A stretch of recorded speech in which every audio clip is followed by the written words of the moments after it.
જૂન છે સામાન્ય રીતે દેશમાં ચોમાસું આજે કેરળથી પ્રવેશ કરતું હોય છે, પરંતુ આ વખતે કેરળમાં ચોમાસું વહેલું બેસી ગયું છે અને મુંબઈમાં પણ ચોમાસું વહેલું આવ્યું, પરંતુ ત્યાર પછી ચોમાસાએ બ્રેક લઈ લીધી અને ગુજરાત આવવામાં વિલંબ થઈ રહ્યો છે। હવામાન નિષ્ણાંત અંબાલાલ પટેલ કહી રહ્યા છે કે 10 જૂનની આસપાસ ગુજરાતમાં ચોમાસું બેસશે, પરંતુ આ નબળું ચોમાસું હશે। જો કે ત્યારબાદ ક્યારે ભારે વરસાદ પડશે, સાંભળીએ।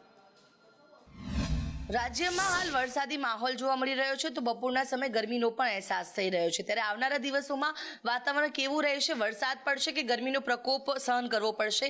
હવામાન નિષ્ણાંત છે અંબાલાલ પટેલ, તેમની સાથે વાતચીત કરીશું। કાકા, અત્યારે હાલ વરસાદ ઓછો જોવા મળી રહ્યો છે અને ગરમી વધી રહી છે, આવનારા દિવસોમાં વાતાવરણ કેવું રહેશે?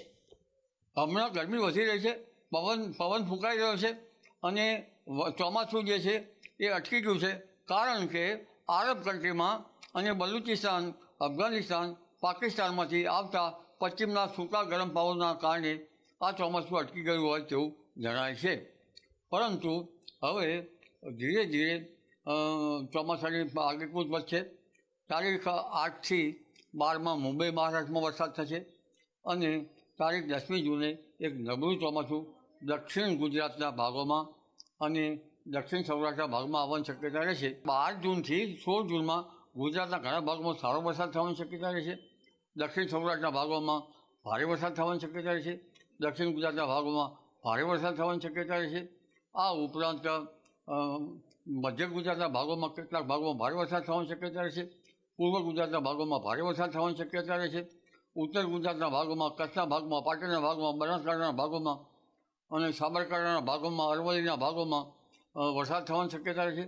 વરસાદ ગાજવી સાથે થવાની શક્યતા રહેશે। 18મી જૂને જે સિસ્ટમ બનશે તેની અસર દક્ષિણ પૂર્વીય તટોમાં થઈને બંગાળ ઉપસાગરનો ભેજ લગભગ ગુજરાતના ભાગોમાં આવવાની શક્યતા રહેશે। ખાસ કરીને તેની અસર 24થી 30 જૂનમાં ગુજરાતના ભાગોમાં આવી શકવાની શક્યતા રહેશે અને પણ આ વખતે સારો વરસાદ થવાની શક્યતા રહેશે। 21, 22, 23 જૂનમાં વરસાદ થવાની શક્યતા રહેશે। બિલકુલ, તો જે રીતે અત્યારે માહોલ છે કે ક્યાં છૂટોછવાયો વરસાદ તો પડી શકે છે, જો કે ગુજરાતની અંદર ચોમાસાનું આગમન 10 જૂન આસપાસ થશે, પરંતુ તે નબળું ચોમાસું હશે। પરંતુ ત્યારબાદ 13થી 15 જે જૂન આસપાસ પણ રાજ્યમાં ભારે વરસાદની સંભાવનાઓ છે। એકંદરે આવનારા સમયની અંદર ચોમાસાનો વરસાદ ખૂબ સારો ગુજરાત રાજ્યમાં જોવા મળી શકે છે, તેવી આગાહી હવામાન નિષ્ણાંત અંબાલાલ પટેલ દ્વારા કરવામાં આવી છે। કેમેરા પર્સન મનીષ વાણિયા સાથે આયુષી યાજ્ઞિક, સંદેશ ન્યૂઝ, ગાંધીનગર।